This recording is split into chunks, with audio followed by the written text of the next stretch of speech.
prompted by a conversation I had with a wonderful woman who most people have never heard of. She's called Gillian Lynn. She's a choreographer, and everybody knows her work. She did Cats and Phantom of the Opera. And when she was at school, she was really hopeless. And the school in the 30s wrote to her parents and said, we think Gillian has a learning disorder. You couldn't concentrate, she was fidgeting. I think now they'd say she had ADHD. But this was the 1930s, and ADHD hadn't been invented. It wasn't an available condition. Anyway, she went to see this specialist, and she was there with her mother, and she was led and sat on this chair at the end, and she sat on her hands for 20 minutes while this man talked to her mother about all the problems Gillian was having at school. And at the end of it, the doctor went and sat next to Gillian and said, Gillian, I've listened to all these things that your mother's told me. I need to speak to her privately.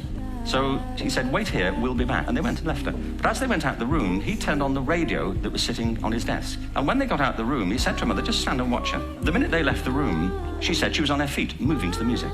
And they watched for a few minutes, and he turned to her mother, and he said, you know, Mrs. Lynn, Gillian isn't sick, she's a dancer. Take her to a dance school. I said, what happened? Said, she did. I can't tell you how wonderful it was. We walked in this room, and it was full of people like me. People who couldn't sit still. People who had to move to think. She was eventually auditioned for the Royal Ballet School. She became a soloist. She had a wonderful career at the Royal Ballet. She's been responsible for some of the most successful musical theatre productions in history. She's given pleasure to millions, and she's a multi-millionaire. Somebody else might have put her on medication and told her to calm down.